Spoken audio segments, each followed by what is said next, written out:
Proses kesimpulan daripada pihak penyidikan, kami mengirim surat kepada Panglima TNI dan Kapolri untuk minta mengungkapkan misteri kematian almarhum.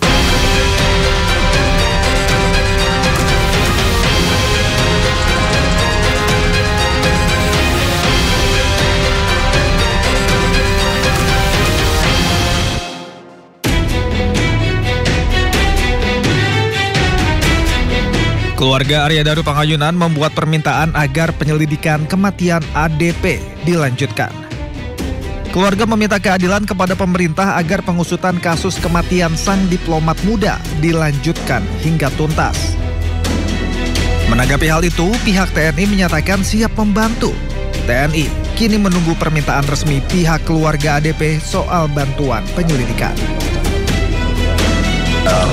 Menerima informasi itu ya baik secara resmi maupun lisan tentang permintaan bantuan itu ya tentunya kalau memang diminta bantuan ya kita siap, tapi nanti tergantung lagi apa kemampuan TNI yang bisa diperbantukan untuk itu ya. Tapi kan selama ini kan sudah pendidikan kepolisian saya rasa sudah cukup lah ya. Tapi nanti kita lihat karena saat ini TNI belum menerima permintaan itu ya. Tapi kalau misalnya pada akhirnya Pak Prabowo menginstruksikan, apakah akan ada kerjasama nantinya dengan Polri? Kalau tentara itu kan sifatnya masalah perintah, sumpahnya yang gitu. Nah, kan sumpah prajurit yang ketiga itu tidak memaksa perintah atau putusan. Nah, gitu. Jadi kita kerjakan apa yang bisa TNI berikan untuk membantu, pasti kita bantu.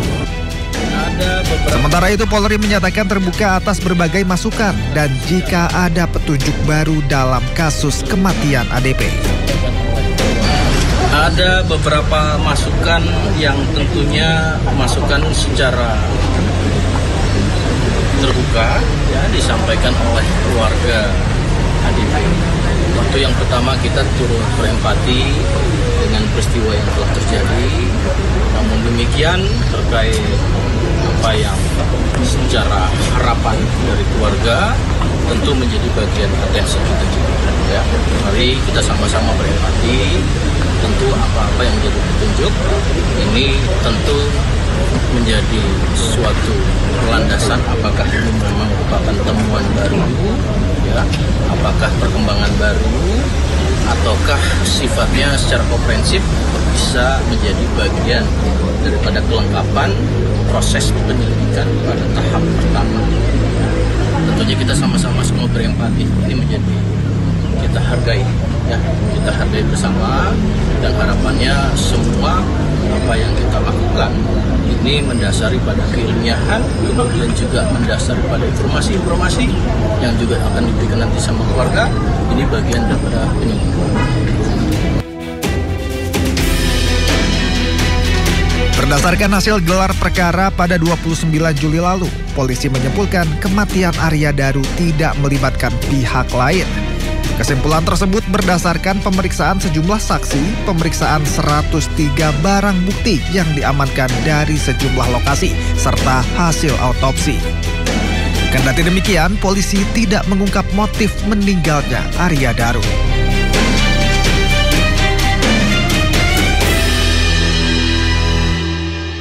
Ya pemirsa, misteri kematian diplomat Arya sampai sekarang masih terus bergulir setelah keluarga menunjuk penasihat hukum. Lalu apa saja sebetulnya yang akan dibuka lagi dituntut oleh pihak keluarga? Kali ini saksikan selengkapnya dalam One on One bersama saya Lukman Hanafi. Nah ini saya sudah bersama salah satu penasihat hukum ya, Pak Dwi Librianto ya. Oke, selamat malam. Selamat malam Mas Lukman. Pak, ini setelah kemarin konferensi pers itu ada yang mungkin lebih spesifik lah, kemarin kan panjang banget ya, tapi ini lebih spesifik. Saya ingin tanya sebetulnya setelah konferensi pers itu lalu apa yang sudah dilakukan, misalnya sudah mengirim surat kepada siapa, bagaimana mungkin Pak? Kami mengirim surat kepada Panglima TNI dan Kapolri untuk minta mengungkapkan misteri kematian almarhum Arya Daru Pangayunan supaya biar lebih terang lagi. Gitu. Nah, peran saya ini banyak orang bertanya,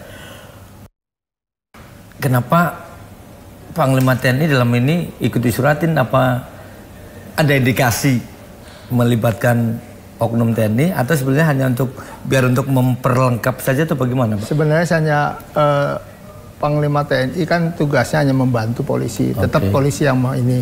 Jika dalam prosesnya ditemukan ada hal-hal yang melibatkan TNI atau siapapun yang kaitannya dengan tentara, ya bisa dari awal sudah terdeteksi. Tapi bagi kami kemarin kan karena ayahnya memohonnya kepada Presiden, Panglima TNI, Kapolri dan Menteri Luar Negeri, itu yang kami tindak lanjuti sebagai kuasa hukum. Berarti surat sudah dikirim ke itu ya? Ya sudah. Termasuk ke Presiden? Enggak ya ke Presiden? Tembusan ke Presiden. Tembusan ke Presiden. Ya. Berarti ini melakukan langkah yang real ya? Iya, baik. Nah, yang berikutnya kira-kira apakah nanti dengan menyurati itu akan setelah mungkin nanti diterima dan sebagainya, penasihat hukum itu menyiapkan bukti baru, penemuan baru, atau seperti apa sebenarnya sih ini? Sebenarnya bukti-bukti apapun yang sudah dikemukakan yang sudah didapat itu sudah maksimal. Rasanya kalaupun bahkan bukti-bukti itu misalnya kamar kos sudah sejak tanggal 16 Juli sudah bersih. Nah itu juga ya itu kewenangan pihak penyidik ya. Tapi kita sudah gak bisa menemukan apapun di kamar kos lagi. Nah, lalu kami hanya ingin memperdalam kembali apapun yang sudah dilakukan oleh kepolisian. Kami membantu mereka untuk apalagi yang bisa kami bantu untuk bisa mengungkapkan ini, karena menurut kami apa yang kenapa begitu cepat diumumkan bahwa yang bersangkutan mengakhiri hidupnya dengan sendiri keinginannya, dan yang kami agak kesimpulan bahwa Arya Daru itu mengalami burnout. Jadi itu kejadian yang membuat dirinya mengakhiri diri sendiri. Nah itu dalam waktu jam 9 ke bawah sampai itu kita tidak pernah melihat gelagatnya yang bersangkutan. Tidak ada gelagat sama sekali dia mau melakukan bunuh diri ataupun dalam konteksnya namanya burnout supaya dia mau mengakhiri diri sendiri. Dan itu yang kenapa harus diputuskan atau disimpulkan seperti itu. Daluarsa daripada penyelidikan ini terhadap orang yang meninggal lebih dari 10 tahun. Biarkan ini berjalan gitu loh. Jangan dipaksakan. Menurut kami ada sesuatu yang dipaksakan harus diputus gitu. Kenapa misalnya psikologi forensik bisa teliti lebih lama, tanya ke keluarganya, tanya ke orang tuanya, tanya kepada lingkungannya, kantornya. Ada beberapa lingkungan kantor sudah ditanya, tapi nggak semua, hanya 2 orang. Lalu kan itu membuat kesimpulan bahwa yang bersangkutan mengalami burnout pada saat kejadian. Dia sampai kos sekitar jam 11-an ya. Kalau dari diruntut ditemukannya mayat ya sekitar jam 8, jam 7. Itu menurut itu 8 jam kalau nggak salah. 8 jam dia sudah meninggal. Itu kan sekitar jam segitu juga, sekitar tengah malam. Apa begitu cepatnya dia mengalami burnout? Itu yang kami. Kami bukan mau menafikan apapun yang sudah dilakukan polisi. Kami salut polisi melakukan pekerjaan yang benar. Tapi kenapa harus disimpulkan begitu cepat? Menurut kami ini prematur gitu loh, kesimpulan yang ini. Teliti lebih dalam. Kita tidak menuntut harus misalnya kalaupun ada kejadian terbunuhnya Daru oleh seseorang atau pihak lain, pelakunya enggak. Kami hanya ingin apakah memang benar Daru mengakhiri hidupnya dengan sendiri, itu aja. Tadi Bapak menyampaikan bahwa ini istilahnya yang ditanya itu saya mendengarnya kalau salah dikoreksi, kurang itu pendapat yang ditanya tentang untuk burnout ini. Si rekan kantor itu hanya 2 orang, keluarga tadi yang saya dengar enggak. Tidak, gitu ya? Tidak ada. Jadi nggak ada misalnya bertanya kepada keluarga ini selama ini seperti apa suratnya bla bla itu nggak ada sama sekali. Nggak ada. Yang saya tahu yang saya informasikan ini tidak ada. Jadi meneliti sikap seseorang itu dalam waktu itu kan perlu penelaahan paling tidak 6 bulan menyatakan bahwa dia depresi atau dia akan mengalami burnout dan sebagainya. Nah itu kemarin kalau dari Bapak kan sekarang udah di penasihat hukum, mungkin kan barangkali ketika setelah press release ke polisi barangkali memberikan informasi apa ke keluarga barangkali ya, kan saya tidak tahu nih apakah mereka misalnya ada itu dari mana yang keterangan-keterangan itu, siapa sih yang ditanya bahwa sampai penyidik bisa menyimpulkan burnout itu? Kalau saya baca dari apa yang dipaparkan oleh keluarga, karena sampai saat ini kami belum pernah menerima hasil daripada proses kesimpulan daripada pihak penyidikan. Kami tidak ada hal yang tertulis. Kami memang dilibatkan, ada beberapa keluarga dilibatkan dalam proses itu, tapi kami sampai sekarang tidak pernah terlibat ini. Itu akan saya mintakan kepada pihak penyidik, kita akan diskusi apa yang bisa saya support terhadap ini. Tapi dalam prosesnya itu terlalu singkat gitu loh. Jadi dan baru pada hari kejadian tanggal 7 itu benar-benar dalam suatu situasi yang sangat gembira, sangat ini. Memang setelah ketemu dengan pihak ada 2 orang saksi, itu Farah dengan Dion, lalu dia naik taksi. Nah itu sudah mulai gelagatnya. Di taksi masuk saksi, lalu dia merasa tidak nyaman di situ. Saya nggak tahu ada apa perasaan, tapi dia tengok kiri, tengok kanan di dalam, terus dia menyebutkan yang pertama kali dia minta adalah ke bandara. Lalu berubah lagi ke kosan. Lalu berubah lagi ke kantor. Ini ada apa gitu loh. Sambil dia nengok belakang gitu loh. Nah itu yang kami lihat dalam kesaksiannya supir taksi. Saya dengar dari keluarga, dia menyatakan seperti itu, karena saya nggak ikut dalam. Saya dengar keluarga seperti itu. Nah, ketakutan ini, apakah Daru itu ke Deplu untuk mengamankan sendiri? Nah, apakah dia pada saat bawa ransel, bawa laptop, apapun yang keperluannya, kenapa ditinggal? Sebentar.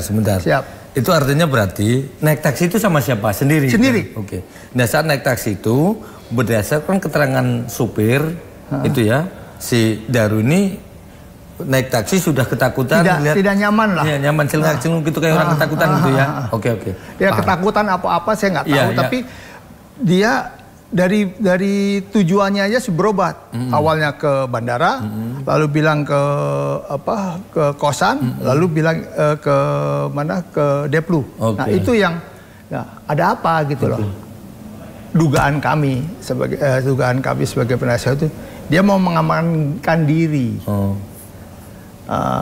Dia tinggal ke atas, mungkin lihat atau ada orang atau apa, saya nggak tahu. Tapi ya itu yang kami dapat itu sih. Nah itu yang mau saya sharing dengan pihak penyidik. Nah berarti apa itu kan dari GI yang tadi katanya ke bandara, ke kosan, ke kantor kan gitu. Di taksi itu berapa di permintaannya? Kan dia terus kalau versi kemarin ketika Polda merilis kan sampai di kantor Kemenlu, terus naik ke rooftop kan gitu ya versi sono. Pertanyaan saya, ada nggak juga yang istri tahu atau dapat keterangan misalnya dari mana lah, dari penyidik atau apa, ini loh kesaksian itu kan, katakan saya anggap itu sopir yang dari GI sampai Kemenlu. Nah pertanyaan saya, ada nggak yang dari Kemenlu ke kosan? Harusnya ada. Jadi dia turun bentuk cerita yang dipaparkan oleh penyidik adalah tambah bawa barang apapun. Lalu masuk taksi pulang ke rumah.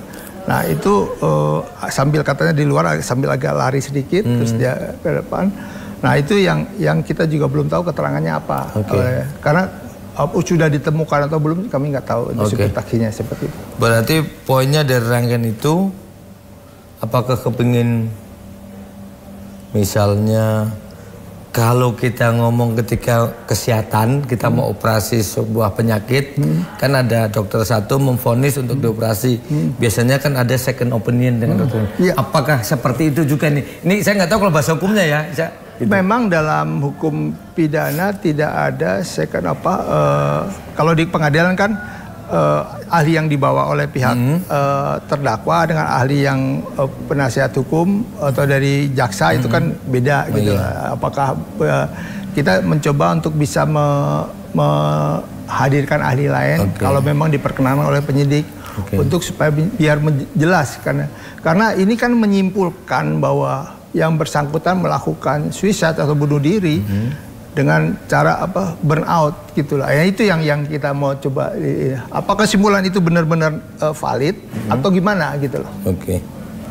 Baik kalau gitu. Nah sebelum sampai GI, saya juga penasaran nih, saya ngedenger katanya sebenarnya rangkaiannya sebelum GI juga sempat ada acara makan siang atau apalah gitu sama dua temen itu, si Farah sama Dion kan. Saya dengar nih, tapi saya konfirmasi tapi jangan jawab dulu. Pak Dwi, jangan kemana-mana pemirsa, kita akan kembali usai jeda yang satu ini.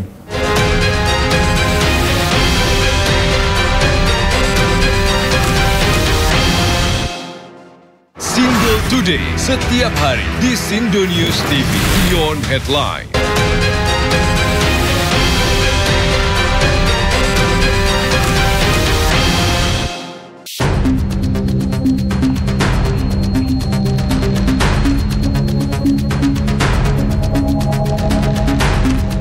Keluarga Arya Daru Pangayunan mengungkap kejanggalan baru terkait ponsel dan akun media sosial almarhum Arya Daru Pangayunan yang sempat aktif setelah dinyatakan meninggal dunia.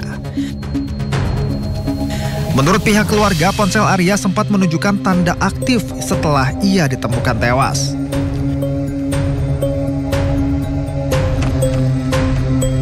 Pernyataan ini muncul karena pada malam 7 Juli 2025, Pita, istri Arya, mengirim pesan WhatsApp, tapi hanya centang 1.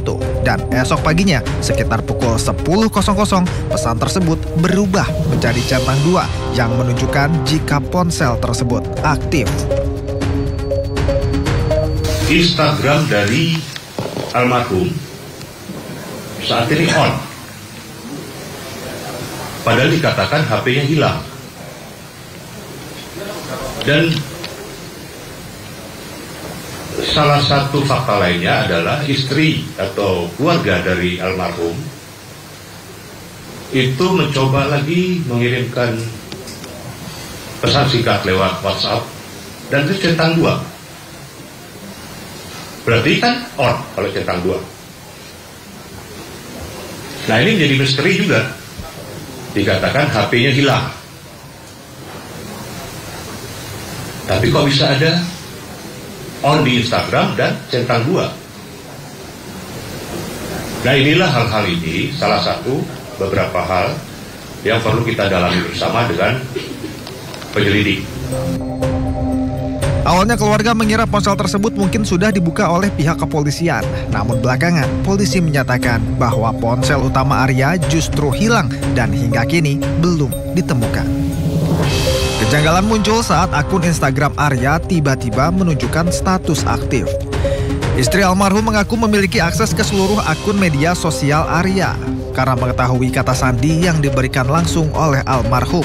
Namun, saat ini ia tak lagi bisa login ke akun suaminya.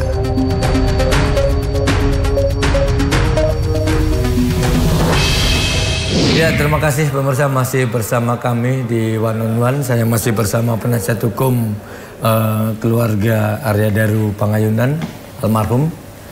Pak, kita lanjut lagi. Tadi saya sempat tanya sebelum kita break. Pak, itu kalau sebetulnya sebelum yang naik taksi itu ya kan, kalau kami tahunya hanya dari kemarin press release kan almarhum itu sempat berbelanja di GE terus kemudian naik taksi kan gitu. Kami nggak pernah tahu sebelum naik taksi itu dari siangnya apakah ada dari istrinya kemarin yang menyampaikan ke penasihat hukum, apa sih sebelum itu gitu? Apa memang dia kerja seharian terus tahu-tahu malam-malam janjian di GI atau sebenarnya ada rangkaian sebelum sampai ke sana? Ya, dari orang yang disiplin, dia jam 7 sudah di kantor, lalu sarapan, makan.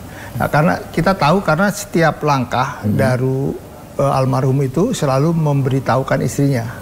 Intens sekali, intens sekali. Bahkan saya ngetik sendiri satu hari itu lebih dari 8 lembar lah kertas. Jadi bisa. Banyak banget yang diomongin dong. Banyak banget yang diomongin, apapun diomongin. Tapi hubungannya bagus sekali, pasti baik sekali ini mereka. Nah, siang harinya mereka bahas tentang tiket. Tiket hari itu juga harinya sudah di-issued tiketnya. Tadinya tanggal 1 berubah jadi tanggal 31 karena tanggal 1 mahal, harganya sekitar 24. Dia dapat tanggal 31-nya hanya 14. Lalu hari itu juga sebelum dia makan siang dia sudah dapat visa. Visa Finlandia sudah turun, sudah keluar khusus untuk keluarganya. Sudah turun. Nah, dia siangnya ada SMS ke istrinya bahwa dia akan makan siang bersama Farah dan Dion. Katanya hari Kemisnya itu akan rapat dengan Depsos. Untuk membahas itu dia akan diskusi membahas masalah anak. Permasalahan anak atau apapun, saya karena nggak jelas di. Jadi hanya kata akan membahas masalah anak. Masalah anak. Tapi nggak tahu ya inti anak hasil trafficking atau anaknya siapa itu. Nggak tahu. Tapi nggak nyampe ke sana ya. Hanya sampai situ aja di chat ya. Karena dengan Depsos kan departemen yang terkait. Lalu dia kerja lagi, lalu sorenya dia ke GI. Lalu ditemani atau bersama Dion dan Farah. Itu sih. Di chatnya itu mereka janjian atau berangkat bareng dari setelah makan itu ke GI-nya? Oh enggak, ke kantor dulu baru berangkat. Karena itu jaraknya itu siang itu sore.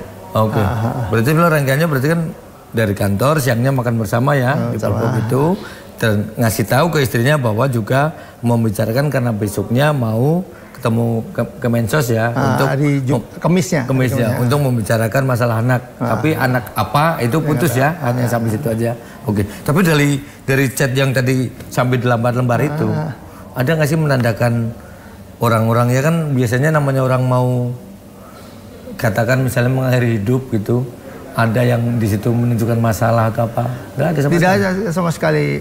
Terlebih lagi mengakhiri hidup, kalau mengakhiri hidup dengan kecelakaan atau apapun dari pihak ini nggak ada ini. Tapi kalau mengakhiri hidup, kalau orang mau mengakhiri hidup dengan memutuskan dia mengakhiri hidup, rasanya jiwanya sudah terganggu deh. Itu nggak ada tanda-tanda? Nggak ada sama tanda-tanda.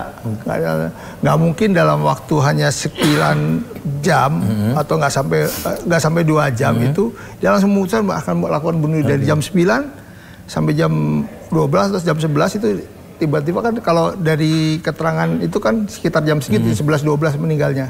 Nah itu kan harusnya tanda-tandanya dari awal sudah kelihatan. Kalau memang dia memang lalu ada surat wasiat karena mereka Daru adalah orang yang sangat cinta keluarganya, anaknya, ayah ibunya, lalu kebetulan ibunya sedang lagi sakit keras gitu loh. Jadi rasanya dia dan anak tunggal, dan anak itu anak yang diharapkan anak satu-satunya sebagai tiangnya keluarga begitu. Maksudnya surat wasiat itu andai mau mengakhiri maka ada surat wasiat. Tapi ini nggak ada ya. Ini takut nanti salah orang ini dikirain Daru meninggalkan wasiat. Nah, apakah si istrinya itu Mbak Pita bercerita hasil chat ini juga ditanyakan sama penyidik nggak sih? Saya tidak baca belum coba nanya ke sana ya. Belum baca berita acaranya ini. Jadi saya belum bisa tahu, nggak tahu. Karena kan paling tidak kalau dari keterangan Pak Tonton tadi, saya agak bingung nih ketika di situ intinya adalah sampai berlembar-lembar tadi dikatakan nggak ada tanda-tanda ke sana. Tetapi kan si waktu konferensi pers itu dari digital forensik apa ya yang menemukan dari laptop yang atau dari mana itu jejak digital sekitar 2013 itu kan sempat ada terdeteksi apa sih sering-sering email atau komunikasi dengan sebuah lembaga yang kalau bahasa saya mungkin gampangnya itu bahas yang terkait kesehatan mental lah gitu. Kalau 2013 beliau belum jadi belum jadi diplomat, masih lokal staff kalau nggak salah ya. Terus 2000 terus ada 2018 tapi karena almarhum itu selalu di bagian misalnya kayak yang sekarang kan di bagian perlindungan WNI, mungkin bagian-bagian yang sangat-sangat kritis lah gitu. Rasanya dia belajar untuk itu gitu loh. Bukan berarti saya kan juga bisa aja buka misalnya berarti bunuh diri itu kenapa sih, kan bisa lihat. Jadi artinya kalau berarti Bapak sebagai penasihat hukum termasuk yang menyayangkan dengan background ini, terus tiba-tiba diputusin ada blend out tadi. Ya, menurut saya kenapa harus buru-buru, itu aja. Kan kita penyelidikan masih panjang, daluarsa daripada penuntutan penyidikan itu kan panjang, lebih dari 10 tahun. Jadi ya ini kami menyayangkan aja. Begitu cepatnya diputuskan, terlalu prematur menurut saya untuk menyatakan bahwa almarhum mengakhiri hidupnya dengan diri sendiri gitu loh. Nah, kalau misalnya Pak nanti ini lanjut terus, pagi tadi udah ngirim surat, terus kemarin ayahnya meminta sama penasihat hukum Bapak juga waktu konferensi pers memohon untuk diambil alih Mabes Polri. Pertanyaan berarti akan ada pemeriksaan ulang dong? Siap semuanya? Siap, sebenarnya bukan pemeriksaan lanjutan lah. Lanjutan atau pendalaman daripada pemeriksaannya terhadap bukti-bukti yang telah ada. Itu aja sih, supaya bukan kami, mohon maaf, kami membuat polisi bekerja lagi, enggak. Apa yang sudah dilakukan kami sangat apresiat, tapi ada beberapa hal yang perlu pendalaman. Itu aja poinnya. Tapi perlu ini enggak? Perlu misalnya gelar perkara apa ya? Kalau ngomong ulang nggak enak ya. Gelar perkara khusus lagi untuk pendalaman mungkin barangkali rasanya perlu untuk ini, supaya saya juga waktu digelarkan mereka tanpa penasihat hukum atau tanpa didamping oleh orang yang ahli gitu loh. Hanya keluarga saja yang ada. Kalau boleh kita ajukan untuk gelar perkara khusus sehingga kami juga bisa dapat pemahaman yang menyeluruh gitu loh. Karena ada beberapa pertanyaan-pertanyaan yang bisa kita ajukan gitu loh, supaya buat terang kami dan keluarga, itu aja. Nah, saya akan bertanya lagi juga soal proses kemarin akhirnya mendapatkan tanda tangan menjadi penasihat. Kan itu harus ada suratnya kan? Kemarin kan udah tunjukin juga suratnya kan?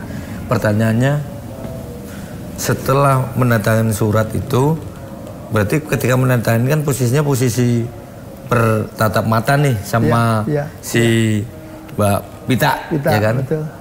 Kan sejauh ini belum pernah nongol ini. Saya penasaran kayak apa sih kondisinya? Emang drop banget sehingga nggak mau nongol ke permukaan? Atau seperti apa sebenarnya sih? Ya, memang Mbak Pita kondisinya lagi tidak memungkinkan untuk tampil. Lagi depresi, menurut saya sih sangat depresi karena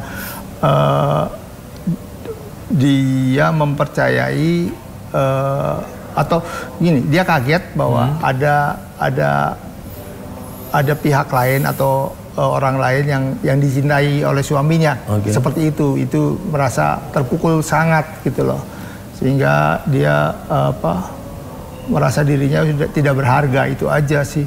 Nah, itu yang membuat dia merasa sedih dan merasa kecewa. Artinya berarti kalau selama ini publik bukan memvonis tapi berpendapat lah publik itu bahwa kenapa sih ini istrinya nggak speak up, berarti bukan karena tidak peduli tapi karena alasan itu.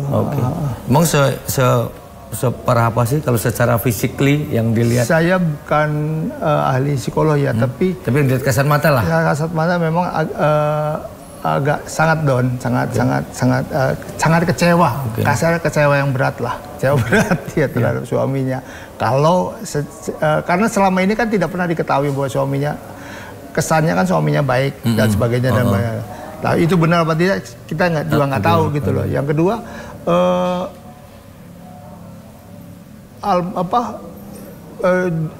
almarhum selalu menceritakan siapa Farah, siapa Dion, untuk kawan kerjanya selalu ada dalam chatting itu. Jadi mereka kenal, kenal dan tahu lah. Jadi si Farah sama Dion ini sebenarnya tahu sebetulnya. Tahu. Sering didiskusikan juga dalam ini. Dalam ini ada diskusi juga.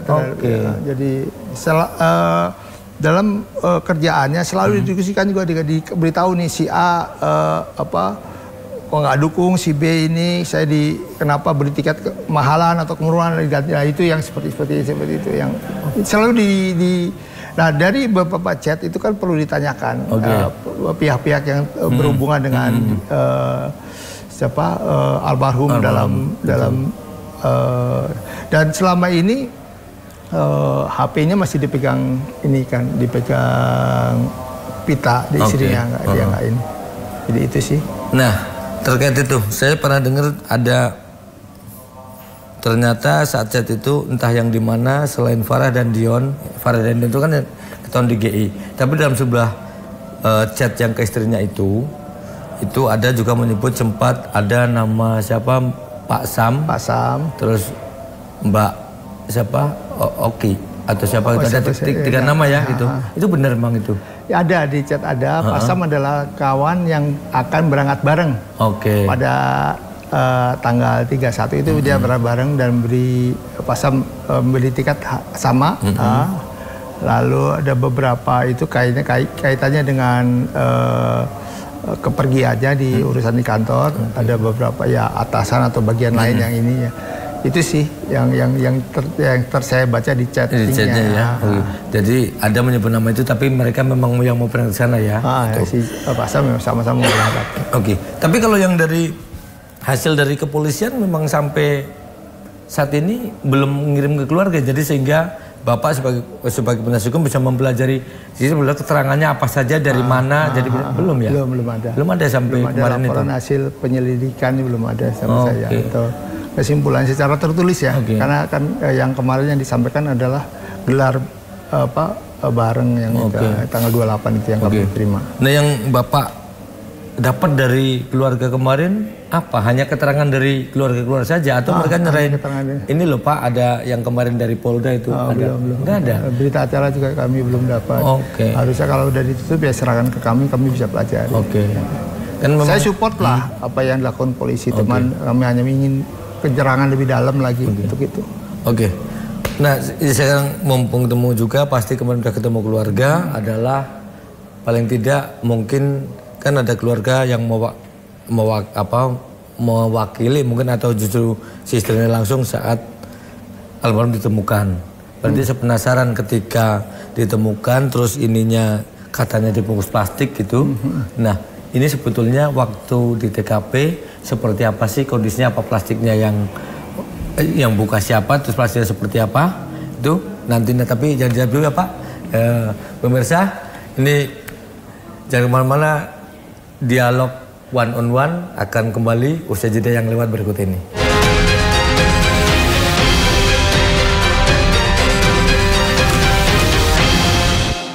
Sindosia setiap hari di Sindonews TV Beyond Headline.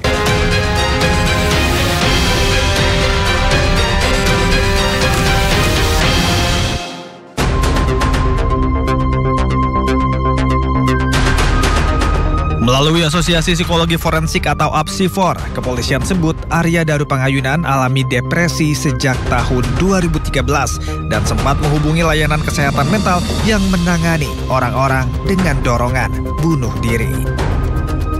Yang pertama, almarhum merupakan individu yang dikenal di lingkungannya sebagai pribadi dengan karakter positif.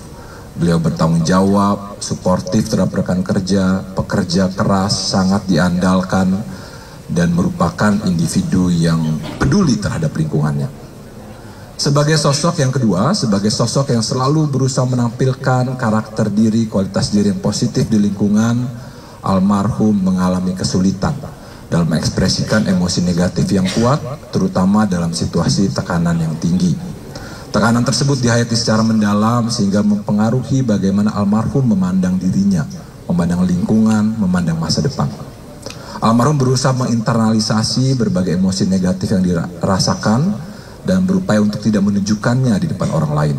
Meskipun demikian, kami menemukan bahwa pada almarhum ada riwayat di mana almarhum berupaya untuk mengakses layanan kesehatan mental secara daring. Terakhir kali dari data-data yang dihimpun, kami melihat kurang lebih sekitar tahun 2021. Awalnya dari data yang dihimpun di tahun 2013. Yang ketiga, ini kami pikir juga sangat penting bagaimana kita memahami situasi kehidupan almarhum, bahwa masa akhir kehidupannya sebagai diplomat, almarhum bertugas yang sangat mulia melakukan perlindungan terhadap warga negara Indonesia. Almarhum adalah pekerja kemanusiaan. Beliau memikul berbagai tanggung jawab, menjalankan tugas peran profesional, sekaligus peran-peran humanistik sebagai pelindung, pendengar, sebagai rescuer, penyelamat bagi WNI yang terjebak dalam situasi krisis demi memastikan bahwa negara hadir bagi WNI yang ada di luar negeri. Bapak Ibu sekalian, perlu kita ketahui bahwa peran tersebut tentu menuntut empati yang tinggi, kepekaan emosional yang mendalam, ketahanan psikologis, sensitivitas sosial, yang ini semua tentu menimbulkan dampak seperti burnout, compassion fatigue atau kelelahan kepedulian, terus menerus terpapar dengan pengalaman-pengalaman penderitaan, vicarious trauma. Nah, dinamika psikologis tersebut kami temukan di masa akhir kehidupannya. Yang keempat, meskipun menghadapi dinamika psikologis yang kompleks, karakteristik kepribadian almarhum yang berusaha untuk menekan apa yang dirasakan membuat almarhum cenderung sulit untuk atau mengalami hambatan dalam mengelola kondisi psikologis negatif yang dialaminya secara adaptif dan cenderung berusaha untuk menutupinya. Dinamika dalam diri tersebut membuat almarhum mengalami hambatan personal untuk mengakses dukungan, bantuan psikologis dan lingkungan terdekat dari tenaga profesional kesehatan mental. Setelah terakumulasi penghayatan almarhum tersebut mengenai dirinya, masalah, tekanan hidup di episode terakhir kehidupannya ini, kemudian mempengaruhi proses pengambilan keputusan almarhum terkait cara kematiannya atau upaya untuk mengakhiri kehidupannya. Bapak Ibu, masyarakat sekalian, kami Apsifor menegaskan bahwa kondisi psikologis individu tidak dapat disederhanakan hanya dari satu aspek kehidupan. Bahkan kita perlu memahami hasil interaksi dari berbagai faktor personal, faktor profesional, sosial, dan struktural. Oleh karena itu tidak ada satu faktor tunggal yang dapat menjelaskan kondisi psikologis atau kesehatan mental almarhum yang negatif ini.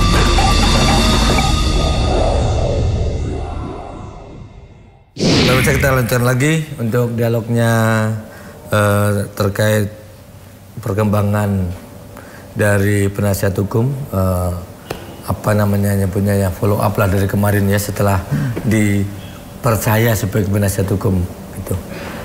Jadi pertanyaan adalah ketika kita ke TKP waktu itu kan informasinya ditemukan kepala di lakban, tapi lakbannya itu bukan ke kulit tapi ada plastiknya, ya kan ya. Nah, yang didapat dari pihak keluarga itu kayak apa sih? Mungkin apa keluarga waktu itu ada yang ikut menyaksikan nggak perwakilan tuh siapa yang datang ke TKP Pak? Dari keluarga kebetulan dari sepupunya Daru yang datang. Ada Mas Wisnu, ada yang saya tahu Mas Wisnu yang ada yang ada beberapa sepupunya yang ikut hadir di sana juga. Bapak udah ngobrol sama? Sudah. Apa dari dia ceritanya Pak? Yang jelas pada saat dia ke sana dan melihat kondisi TKP itu memang sangat rapi. Daru masih tergeletak. Waktu awalnya kita masih melihat selimutnya, jadi tapi sudah terbuka ya, karena waktu yang kalau saya ngelihat dari video yang tadi ditampilkan oleh umum atau masyarakat itu kan ketahuan bahwa yang buka adalah pihak penjaga. Dia buka, tapi terus dia keluar lagi, baru telepon polisi, baru pihak polisi hadir untuk memeriksa TKP. Dia disaksikan oleh Mas Wisnu bahwa kondisi rapi di sana, tidak berantakan. Lalu kamar mandi juga rapi, lalu masih terbungkus lakban kuning dan sebelum di lakban dia dikasih plastik putih kayak plastik kresek lah, kayak semacam plastik kresek. Karena saya hanya lihat di foto, ya. Tapi katanya plastik kresek. Nah, lalu dibuka oleh tim yang Inavis untuk buka itu. Nah, ya pertanyaan saya, sejauh mana plastik itu yang menutupi jasad ADP almarhum itu, apakah dibungkusnya itu almarhum sudah meninggal? Apakah dibungkusnya itu almarhum sebelum meninggal? Kalau dia dinyatakan bunuh diri, di plastiknya itu pasti ada. Masih hidup dong? Dibungkusnya masih hidup, masih hidup dan pasti bergetar dan itu di plastiknya itu pasti ada tanda, ada uap-uap dari sisa napas ya? Apapun yang bisa melengket di plastiknya itu. Apakah plastiknya sudah diperiksa? Nah itu nanti akan coba kami tanyakan kepada pihak penyidik, semoga bisa dapat jawaban yang jelas bahwa, nah kenapa tidak dibukanya dengan dokter forensik di RSCM? Itu juga, apakah memang kami nggak tahu prosedurnya gimana? Apa memang harus dibuka di situ? Apakah harus tidak dibuka harus dibuka di RSCM tertutup itu? Nah itu yang kami tanyakan, karena itu penting untuk mengetahui apakah dibungkus plastiknya itu yang bersangkutan sudah meninggal atau belum meninggal. Kalau dia sudah meninggal, otomatis nggak ada zat apapun yang. Tapi kalau sudah meninggal, berarti zat-zat apapun yang uap apa yang kami nggak paham itu. Nah itu bisa diperiksa. Pasti ketahuan kok, tahu dibungkus plastiknya sebelum atau sudah meninggal. Tahu itu. Nah kalau dari Mas Wisnu sempat ngeliat nggak sebelum Inavis datang, kan berarti masih utuh ya, belum dibukakan itu. Itu plastiknya bolong atau sebetulnya saya penasaran. Ini plastik ini jadi dilakban rapet gitu, atau ada intip-intip kayak ninja itu. Jadi atau ini sebenarnya seperti apa sih Mas kalau kata Mas Wisnu? Ya kan ada banyak sekarang. Hari ini saya dapat foto dari TikTok apa itu yang benar-benar apa fotonya nggak tahu dapat dari mana. Saya lihat loh, ini mau rapi Mas, ini rapi sekali, rapi. Terus ininya masih ada di sini, lakbannya masih di sini, masih rapi.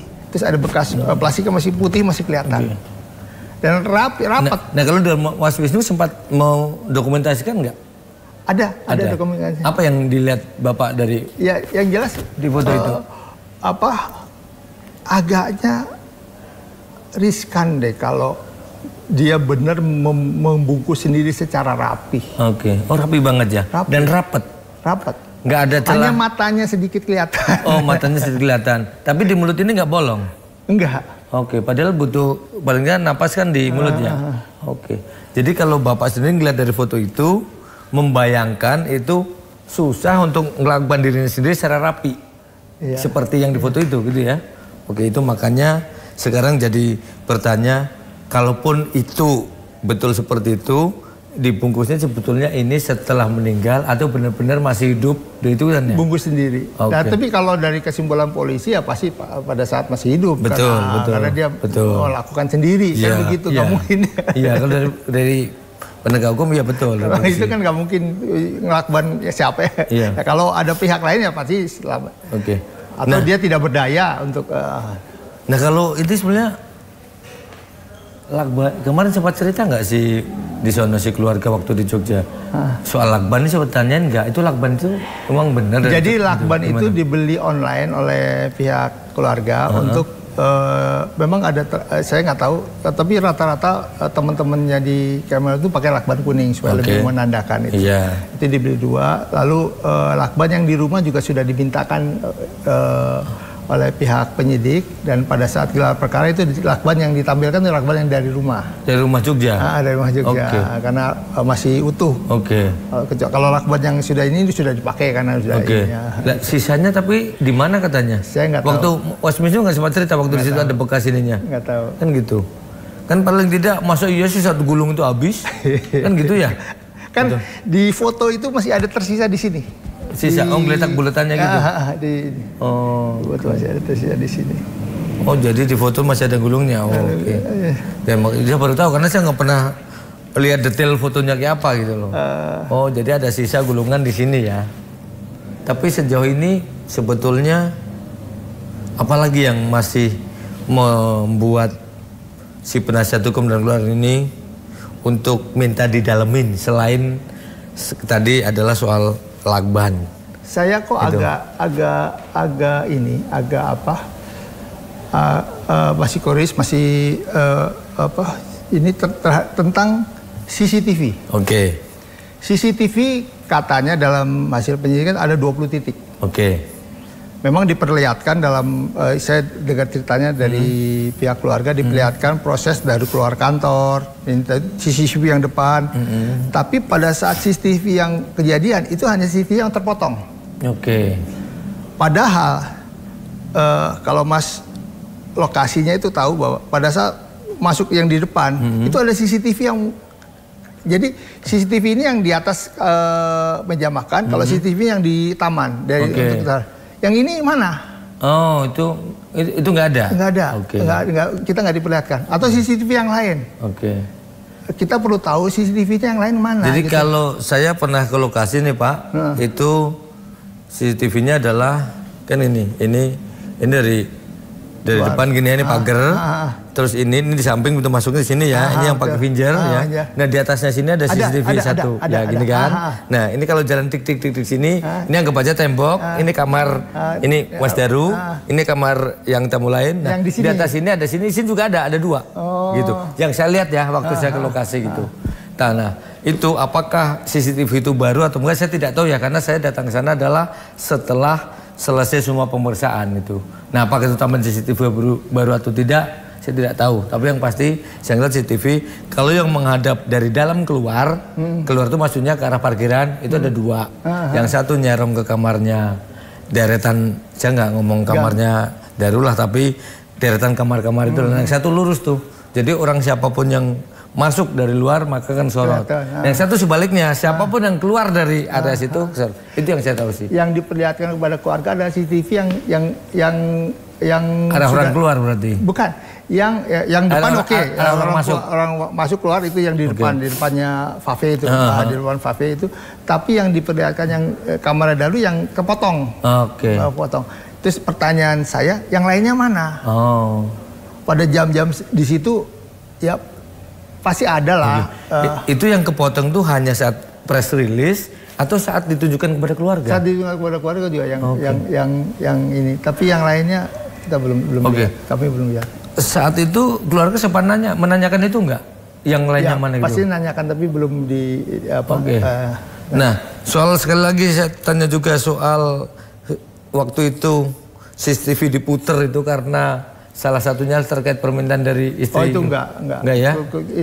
100% enggak. Enggak ya, enggak ada ya. Istri tidak pernah minta untuk apa, enggak punya kepentingan, justru dengan disorot ke kamarnya malah lebih bagus. Kita tahu bahwa dia ngapain aja di situ. Iya. Itu jadi enggak, sama sekali enggak. Tapi memang waktu press release kan nyatakan bahwa itu permintaan keluarga kan. Iya. Tapi nggak tahu sudah dibantah belum, saya nggak tahu. Tapi yang jelas keluarga tidak pernah mau. Ya sekarang sih kalau saya sempat ikutin perkembangan sih udah saling bantah adalah mereka ini karena saling terangkai dan sebagainya gitu. Tapi seingat saya waktu itu saya sempat dengar ada yang bertanya kenapa CCTV bergeser, adalah salah satunya waktu itu kalau nggak salah saya sempat dengar lagi tuh.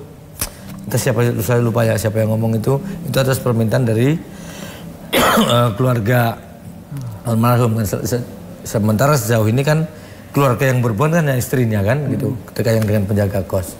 Nah, yang selanjutnya lagi Pak, dari sisi ukur ini sudah terbuka semua, kita juga sama-sama tahu dari versi yang telah dirilis, tetapi apa sebenarnya kejanggalan dari pihak keluarga yang disampaikan kepada penasihat hukum sehingga keluarga itu merasa yakin ini janggal, ini nggak seperti ini, orang dianya begini. Yang disampaikan ke penasihat hukum apa yang selama ini belum diketahui oleh ini? Yang jelas secara umum aja bahwa kematian almarhumah itu sangat janggal. Oke. Saya baru tahu baru melihat orang mati dengan melilitkan lakban. Oke. Itu cara yang sangat kayaknya agak mustahil lah orang melakban dirinya sendiri. Biasanya orang bunuh diri ya gantung diri paling mudah, nabrakan ke kereta api atau dia loncat di ketinggian. Nah, ini saya perlu yang yang di atas yang dilihat adalah dia nggak mau loncat, dia hanya melihat nginguk-nginguk, bukan nggak ada upaya untuk meloncat, nggak ada itu dari CCTV jelas. Itu satu. Yang kedua, kami dalam waktu dekat mau ke Jogja untuk bertemu dengan pihak LPSK. Oke. LPSK kami sudah ini untuk paling tidak LPSK melindungi pihak keluarga dan saksi supaya kedepannya bisa lebih aman. Nah, saya minta bantuan juga dalam kondisi kalau bisa dibantu juga untuk menghilangkan traumanya dan ini. Dan saya juga siap membantu untuk itu gitu loh. Terus selain itu adalah, ya intinya sih sebenarnya keluarga hanya inginkan dibuka seadil-adilnya, dibuka supaya jelas gitu loh, sejujur-jujurnya. Jadi tidak ada hal-hal yang ditutupi gitu loh. Ya masalah CCTV dan pedalaman terhadap saksi-saksi yang terkait gitu loh. Di kantornya, di lingkungan kosnya. Lalu kan ada tiga ini di GI, kantor sama kos. Betul. Ya. Ini didalami saksi yang terlibat. Ya, supir taksi itu penting sekali karena dia melihat gelagat Daru cemas. Oke. Itu saat dari GI ke Kemenlu. Apa saat dari Kemenlu ke kosan? Juga Kemenlu ke kosan juga. Oh, dua-duanya. Tapi kalau yang ketahui pada saat dia keluar dari GI, bukan dari Kemenlu kan agak terburu-buru lalu nyetor supir taksi. Okay. Nah, supir taksinya sudah ketemu apa belum saya belum tahu. Itu yang perlu didalami sehingga kita tahu bahwa jiwanya sedang apa gitu loh. Nah, kalau orang yang merasa bahwa dirinya ketakutan, apakah mau dibunuh diri? Rasanya enggak ya. Kecuali orang depresi. Orang ketakutan kan yang dia lakukan adalah mencari perlindungan hukum. Iya.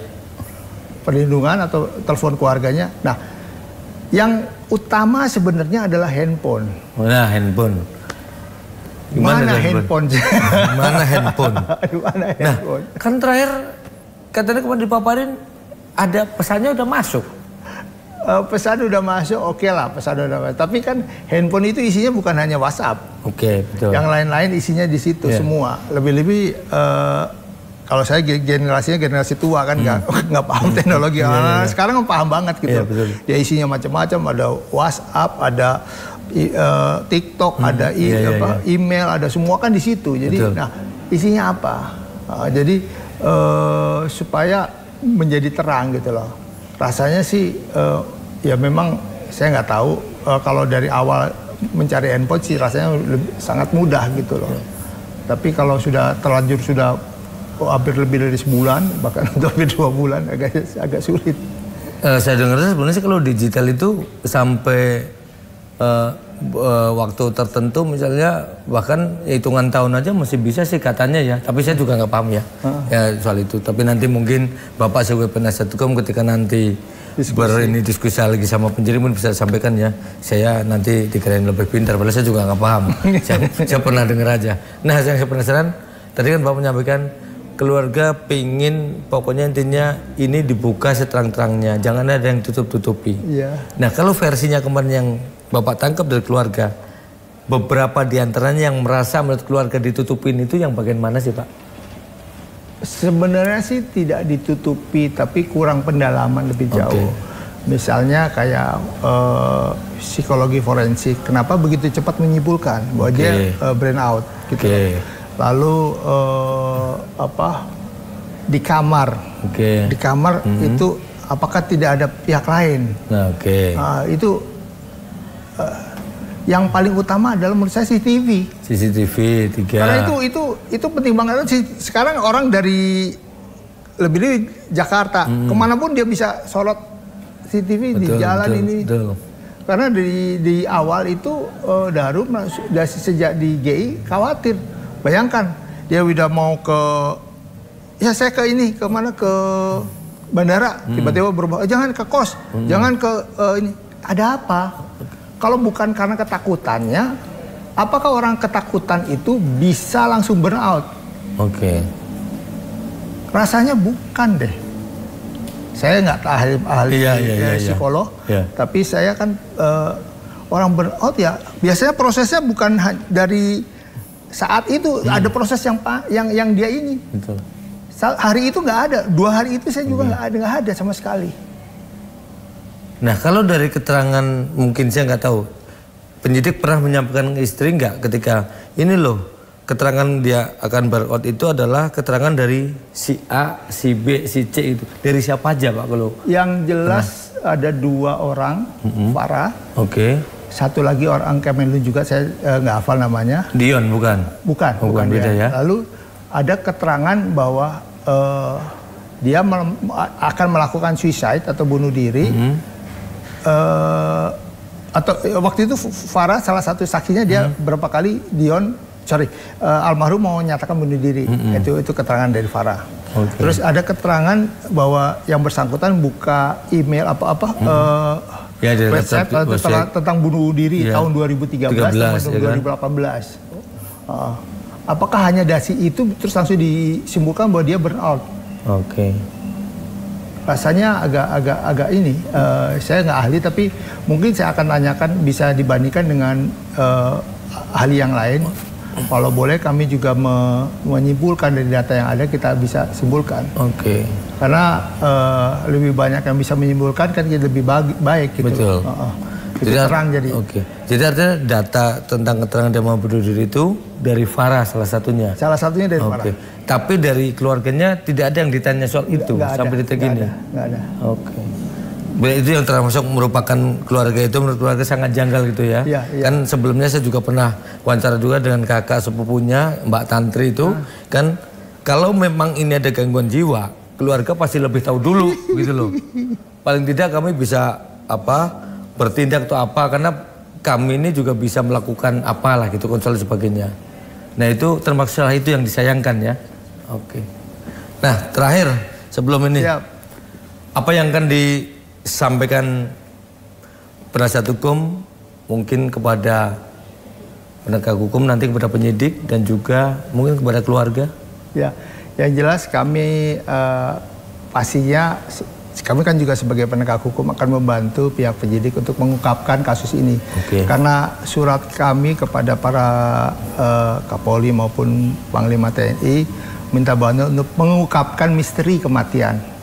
Kami anggap ini sebagai misteri karena menurut kami data yang ada atau apa yang sudah dikemukakan terlalu prematur sehingga kenapa sih harus disimpulkan begitu cepat gitu loh. Kan waktu daluarsa penyelidikan masih panjang, bisa lebih dari 10 tahun. Itu satu. Yang kedua, yuk kita sama-sama untuk membantu kalau ada informasi yang lebih detail, ataupun kalau misal ada justice collaboration yang tiba-tiba sadar, oh saya mau tampil bahwa ini, ya itu monggo. Kami bisa membantu dan ini akan membantu untuk proses ini lebih mudah. Daru adalah salah satu anak yang begitu bisa ditanyakan ke Kemenlu bahwa dia begitu baik prestasinya, makanya bahkan dia diposting di Finlandia. Di posting Finlandia adalah orang yang punya prestasi lah, nggak mungkin diposting di sana bukan punya prestasi. Nah kita sama-sama.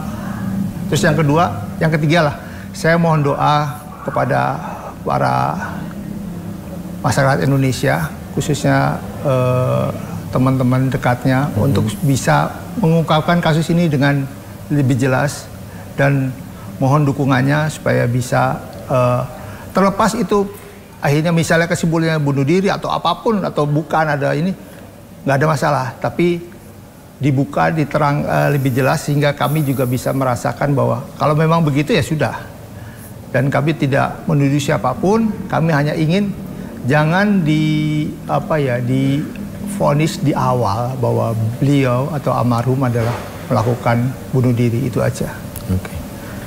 Baik. Mohon doanya semuanya. Baik, terima kasih Bapak untuk waktunya berbincang-bincang bersama kami di One on One ya. Mudah-mudahan siapapun itu bisa bersama-sama berdoa berlancar ini, baik dari penyidik juga lancar untuk nanti mendalami kembali ya, menambah apa yang kurang, juga dari keluarga nanti juga bisa membantu kalau memang diperlukan, begitu kan ya kira-kira, sehingga semua menjadi terang, dua pihak legowo gitu kan, karena jadi tidak ada yang menggantung dan tidak ada, kalau bahasa mungkin bahasa ini tidak ada dusta dan antara kita. Gitu. Baik, terima kasih terima kasih semuanya. Terima kasih pemirsa untuk kebersamaan kita pada malam hari ini. Saya Lukman Hanafi, sampai ketemu di episode berikutnya. Selamat malam. Selamat malam. Assalamualaikum warahmatullahi wabarakatuh.